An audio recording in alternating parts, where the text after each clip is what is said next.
So, welcome to the Perfectly Flawed podcast. Thank you so much for joining me today. For those that don't know you, would you like to give a little bit of an introduction as to who you are? Hi, well, thanks for having me on this podcast. My name's Grayson Bell. I'm an Australian swimmer. Um, I've been on the Australian team 4 times, I believe. Two short courses, a world long course, Commonwealth Games, um, and I love swimming. And that's pretty much, yeah, my quick background in the athlete space. Perfect. How did you get into swimming? I feel like in Australia, it's a pretty typical. I know my upbringing, it was like my parents, you need to swim, you need to learn how to swim just for safety purposes. And then I sort of just fell in love with it. Was it a similar experience for you? Pretty similar actually. So obviously, yeah, did learn to swim when I was a kid.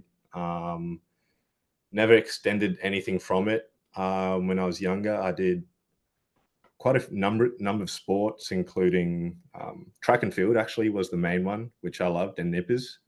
And eventually got to the age when I was about 13, 14, when my swimming started to improve quicker than it was on the track. And so from then on, the coach and my parents pushed more towards swimming, and the track and field stuff dropped away, and so did nippers, and then eventually grew to full time swimming. And I'm very glad as how it's turned out, and I'm happy with that. Yeah, I think that's an interesting thing. I think it's so typical for one sport to sort of take over and then the other sport sort of just fade away. How do you think things would have been if you had have stayed in track and field?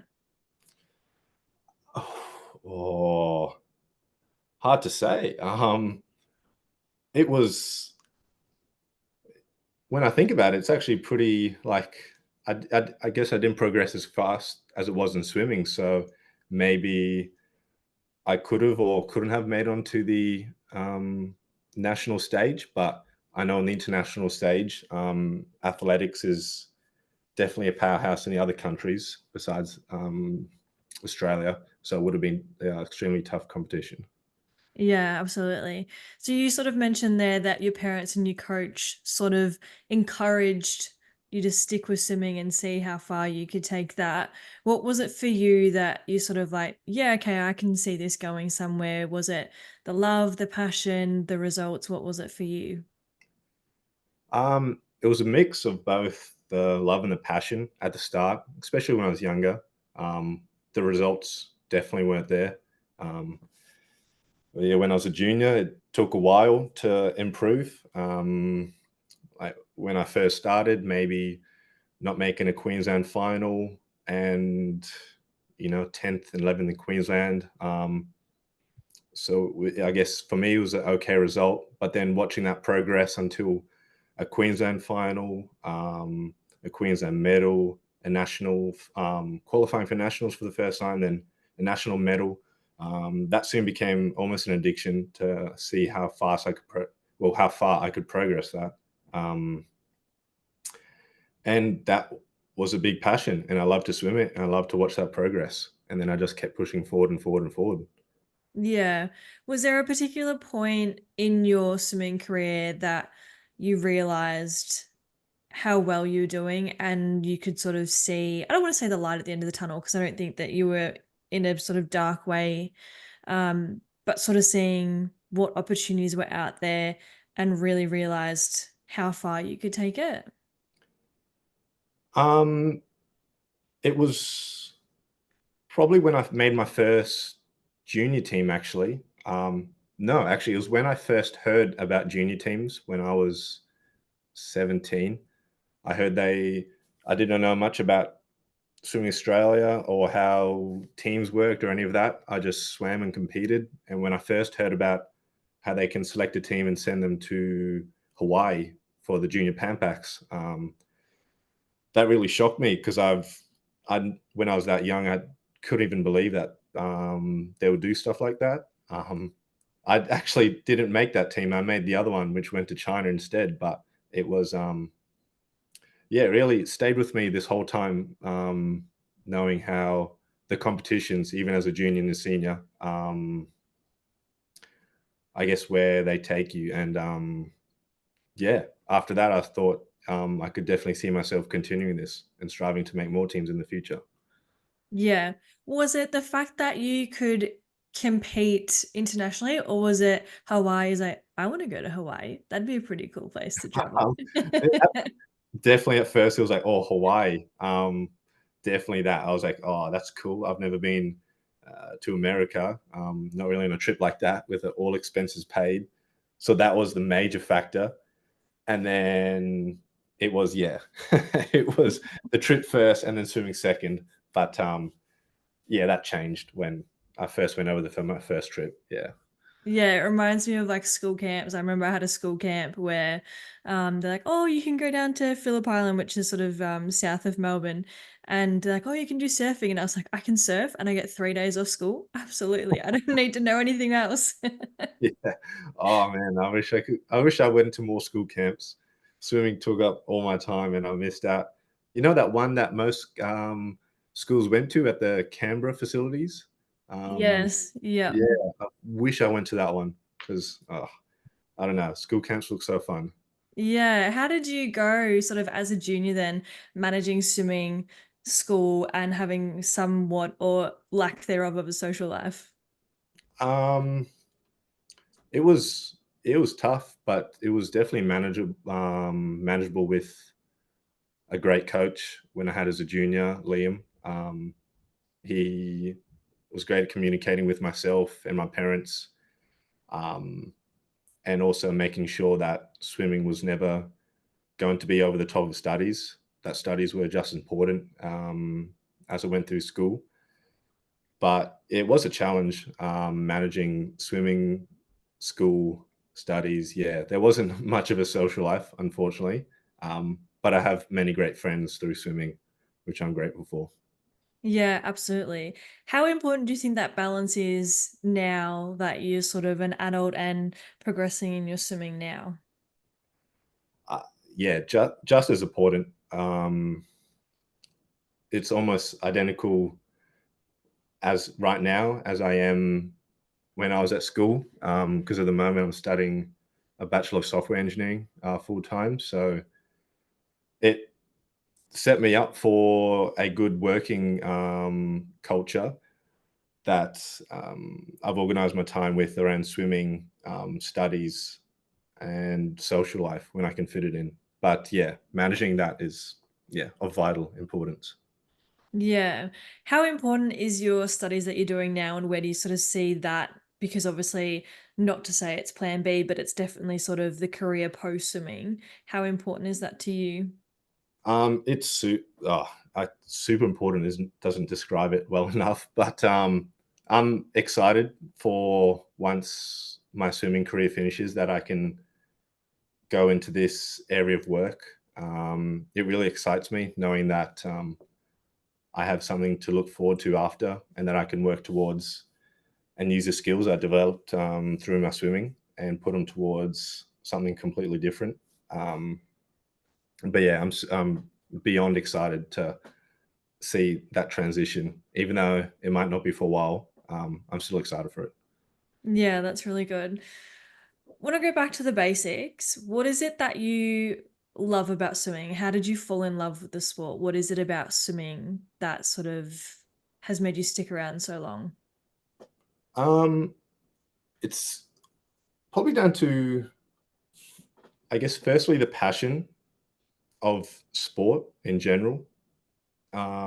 Excuse me. And just doing the sport and trying to the challenge of improving yourself and trying to find those problems, almost introducing problem solving as a skill to try to find how to improve as a swimmer, which is addicting to say the least. And that and being in the water, Australia has a huge culture around water, beaches, swimming, and so just those two combined is more than enough to drive this passion.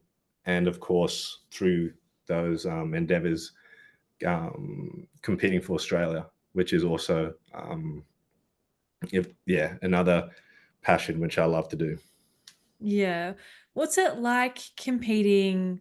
on an international stage? How do you physically and mentally prepare for those meets? Um, well, it's surprising that for the international meets, it's actually less stressful or less how would you say it? Less stressful than it is than the qualifying events in Australia. Um, I know a lot of people would agree with me on that, but qualifying on the team is probably one of the hardest steps to do first, and you're competing against your friends, your mates, some people you train with, and so for that stage, sometimes for me personally as well, that's probably the definitely one of the hardest. Takes a lot more mental preparation than what it does on the international stage. Um, but unfortunately, I have a great sports psych, which I see quite regularly to train my mental preparation and get me prepared for any scenario. Yeah, that's awesome.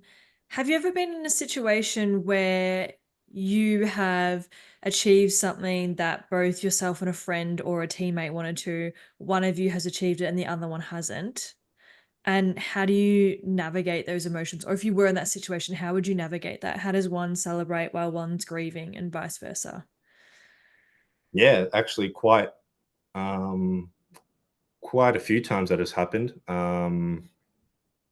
It's yeah very common to go through, but it's hard on both ends of the story because if you have the success and your friend doesn't, you want to celebrate, but your friend obviously is struggling because either they missed out or they didn't do a personal best or something.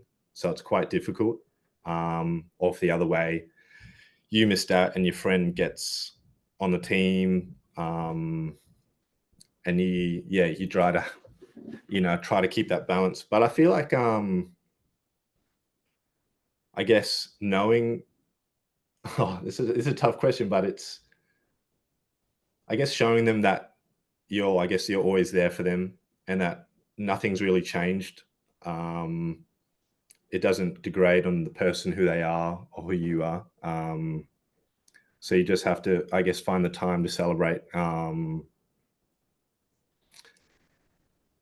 And oh, sorry, yes, yeah, but yeah, just I'm lost for words, but I guess trying to find the balance between celebrating and also maintaining, um, I guess, a balance with your friends around you who obviously, if they missed out, yeah, Yeah, it's tricky. And unfortunately, sport is quite brutal in that way where there is going to be someone that makes it and there's going to be someone that doesn't. And more often than not, there's going to be a lot more people that don't make the cut than do. So it is unfortunately, a very common and tricky situation to navigate.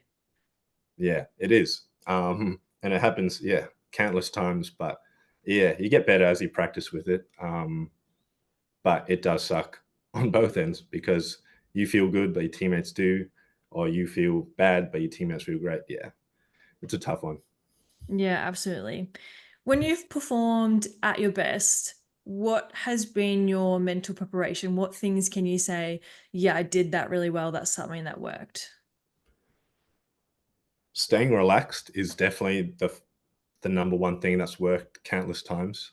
Um, a good story, well, good memory I have of staying super relaxed was at the short course trials in 2022.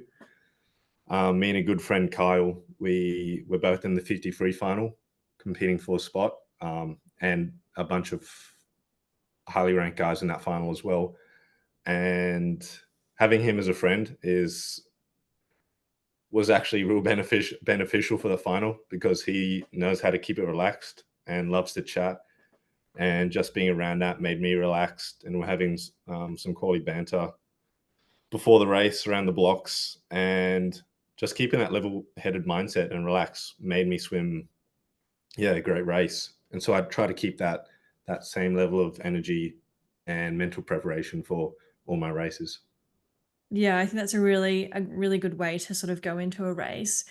Sort of on that, then, in terms of friendships, swimming is obviously mostly an individual sport. You've got the odd relay that sort of comes up every now and again. How important are having friends within the sports, particularly when it comes to training, because it can be a hard slog sometimes. What is it like for you? Yeah, having friends is so important, especially the people you train with, since you're going to be seeing them anywhere from 6 to 8 times a week, which is more than what most other people you'd see in the normal workforce. So you see them through the highs and the lows, and you get really get to know them. So really making good connections with the people you train with, and um, having a good, strong teammates around you is paramount for training, racing, and the whole culture of everything, because it makes you want to go training, it makes you race, and it makes you love the sport even more. Absolutely. How do you then navigate friendships that are not sort of involved in your sport? And how often would you talk about swimming with those friends? Um, I have a few friends from school and outside of swimming, and they love what I do and they love to chat about it. But away from the pool, I definitely love the balance of not talking too much about the pool. I love to keep those two separate. And so we love to chat about literally anything and keep it balanced. And yeah, not always pool focused, because away from the pool, I love to just forget about it and relax and have my time away. But yeah, they're fully understanding that, and I guess yeah, that's why they're best mates, because we can just chat about anything.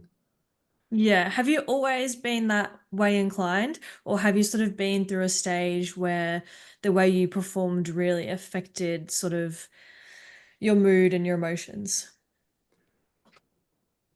Definitely when I was younger, how I performed and trained had a huge impact on my mood, my demeanor, everything. And it took a while, a long time to train my mental capacity, seeing the sports psych, my coach, and just training myself mentally to um, be in a situation be in the situation where with certain results, if they don't go how I want them to do in training or racing, that I can maintain a baseline demeanor or mood and not really dip into um, the really bad lows. Um, so, which I'm super grateful for. I've had a good support team around me to develop that area, but I've definitely been in situations where yeah, I've been in a bad mood after training or racing, and it's been just terrible. Yeah. It's so easy to just let it consume you. What would you say has been one of the biggest challenges or setbacks that you've had to face so far? Um, the, the biggest challenge I faced, I believe, was actually there's two. The first one was transitioning from a junior swimmer, making the junior teams to a senior swimmer. That was extremely challenging. Being selected on the junior teams and then trying to transition to make it on the senior teams, which was a huge step, and it took me 4 years, I believe, or 3 years after my last junior team to make a senior team. And in that time, it was it was gruesome. The training, the setbacks, missing teams, but it made it all that much more better when I made my first senior team. Um, that was probably one of my biggest highlights. Was that back in 2021? Oh no, sorry, not 2021. 2018. Yeah. Yeah, yeah. I mean, it's so tricky sort of going from one stage to the other, and I mean, I'm biased, and I guess you sort of are too. Swimming is a brutal sport. Like, I don't know that Oh there's yeah. many other sports that have Yeah. quite an intense load from such a young age. Yeah. 100%. Some of this, yeah, brutal with the selection criteria and brutal as well with the training schedules and regimes that I've seen some programs do. It is crazy what some swimmers do, especially those Yeah. long distance swimmers. All my respect for them, and open water swimmers. Actually, yeah, they have it tough. Yeah, it's pretty crazy out there. What is one of your current goals that you would like to achieve in swimming? Uh, whew. Well, Olympic gold medal is always number one. Um, and with the new news of the 50 strokes maybe included in the LA Olympics, I'm highly optimistic for that, for the 50 breaststroke to be included in the Olympics. And that would be, yeah, my ultimate end goal is Olympic gold medal. Absolutely. I think it's crazy that the 50s aren't even at the Olympics yet. I mean, everyone loves to get around a good 50. Yeah, I know, right? It's so surprising. But I've even talked to some people which have actually the opposite viewpoint and don't think they should be in there, which is fair enough for them. But yeah, I'm all in for the 50 strokes to be included. They have it in all the other comps, so why not Olympics? Yeah, it gets the crowd going. So I think it's crazy not to, in my opinion. But 100% yeah. agree. So outside of winning a gold medal at the Olympics, what kind of legacy do you want to leave in the sport?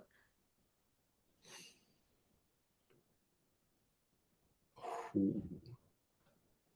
I guess the legacy I'd love to leave behind um, is definitely the paying it forward, the paying it forward values of um, assuming Australia gives us so many opportunities throughout your swimming career that I'm a big fan of giving it back through either talks or the community or um, teaching the younger swimmers and passing on the knowledge that I've learnt down into the future generations. Because I'd love to see Australia just dominate in the future at the future Olympics at every competition when I'm done and I'm watching it.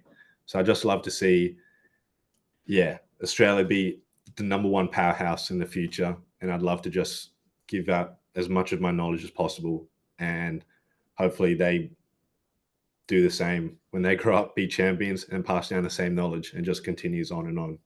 Yeah, who were some of your role models and inspirations that you looked up to growing up? In swimming or anything in general? It can be anything really, I suppose.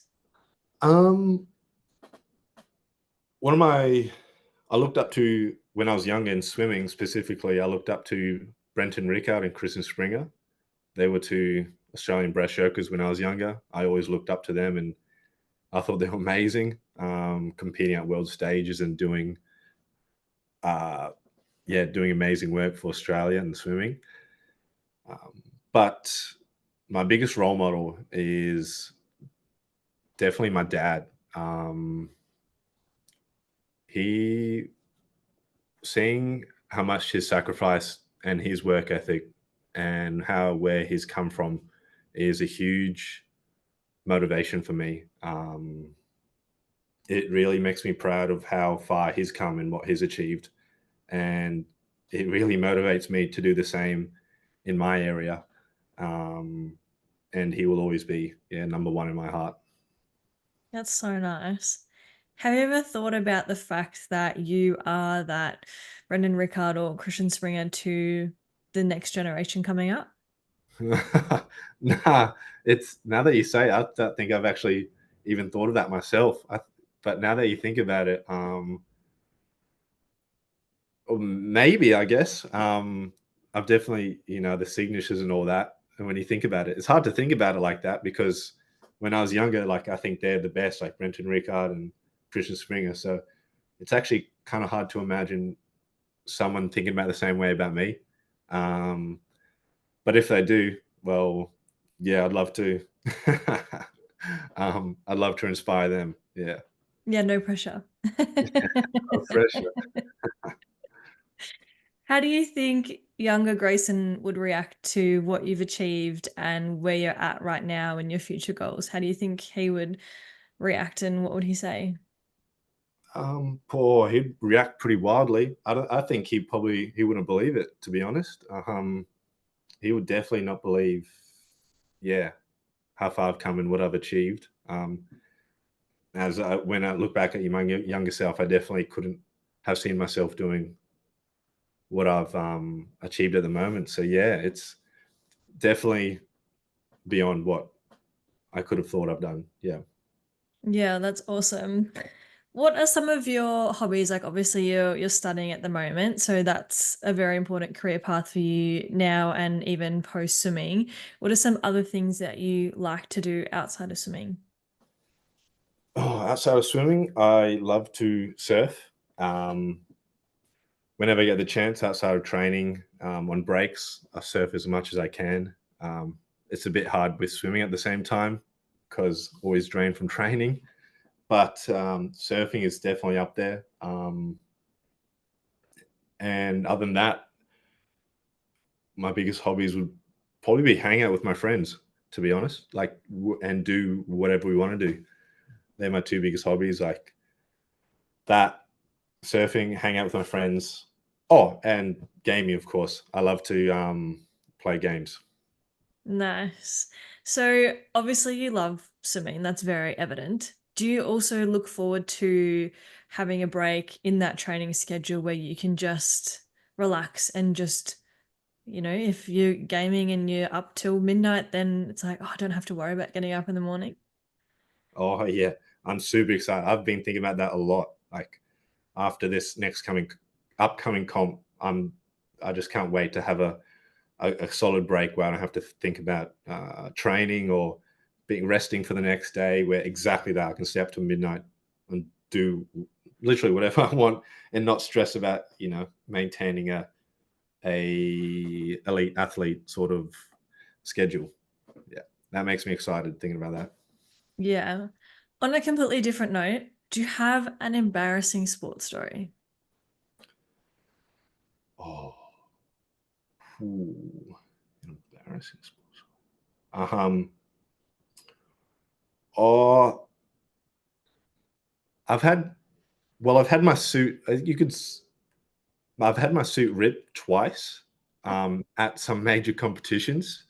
Um, so when I was a junior, my suit ripped in the front, and that was before one of the races, and that was yeah, I was super young, and that was super embarrassing because I just had to cover myself, and the race was up there. So I just had to go and swim that.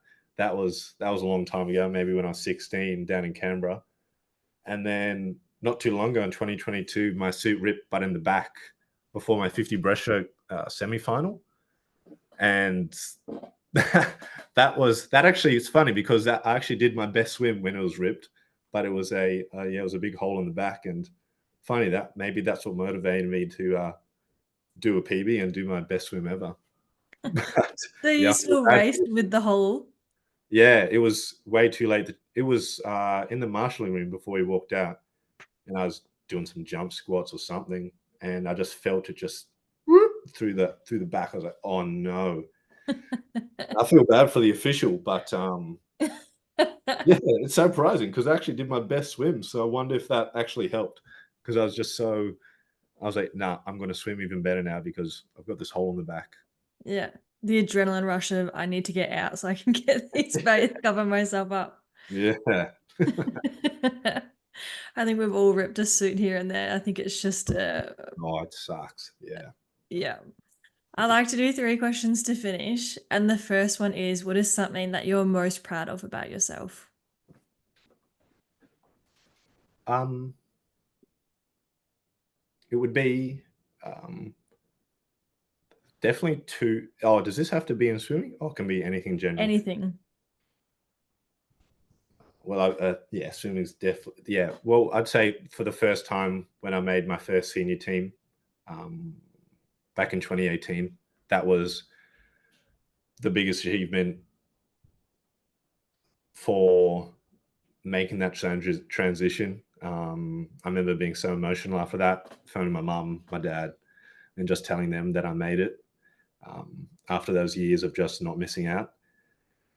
And the other biggest achievement would be sharing the stage on the last World Short Course down in Melbourne with some of my best mates for the 4x50 medley relay. That was a lifetime experience sharing the podium with some of my best mates for something I love doing, and that will forever stay in my heart as one of my biggest achievements. Yeah, it's so interesting that even though swimming is mostly an individual sport, that a lot of swimmers say that a lot of their highlights are from relays and being in that team. Absolutely, yeah. Yeah, I love relays. I want to do as more as I can. It's definitely, yeah, it's an awesome feeling being there with your teammates and competing. Yeah. The next question is, what is your favorite quote or the best piece of advice that you have been given? Um, I wouldn't say it's been given, but my favorite quote currently is from Elon Musk after listening to his audiobook. And he quoted, "What would I be if I wasn't optimistic?" And that really stuck with me because it made me think of the context behind the quote was because he was trying to mass produce X number of electric vehicles in a year, and he was getting a lot of backlash saying it's not possible, it's not possible. And he ended up actually not achieving it. He ended up failing, but where he how far he came from by being optimistic was actually pretty inspiring to see how far he actually achieved it. Even though he didn't reach his goal, being optimistic is always better than being the pessimistic side and not achieving or getting anywhere near how far you would have come. Yeah, absolutely. The last one is, what advice or tips would you give to those that are listening? Always believe in yourself. Number one, like that's I wish I told myself that when I was younger, but I wish I believed in myself more and had confidence in myself because that took a long time to develop. And once you believe in self and what you can do, honestly, the sky, the space, it's limitless what you can achieve. Yeah, I think that's some really good advice. Is there anything else that you would like to add before we wrap up for today? Um, whew, I don't know. Is there any other questions you'd like to ask me? I think we've got through a pretty good amount of questions today. Yeah, that's pretty solid. But yeah, it's always podcasts. Yeah, this is actually my first podcast. It could definitely first podcast. I've had chats and meetings before about swimming, but definitely first podcast. Um, and it's almost like standing up, talking. That same feeling of standing in front of an audience and talking. It's always that same feeling, which is so bizarre, even though it's just you and me. Yeah, it is weird. I mean, I think it's nice in a way in the sense that you sort of like can be in your own comfortable space, rather than Yeah, yeah, having a million eyes on you. yeah, 100%. Yeah, I agree. Well, that's been awesome. Thank you so much for joining me today and sharing everything that you did. It's been really, really good chatting. Thank you very much for having me. I loved it. Oh, I'm so glad. That's really good.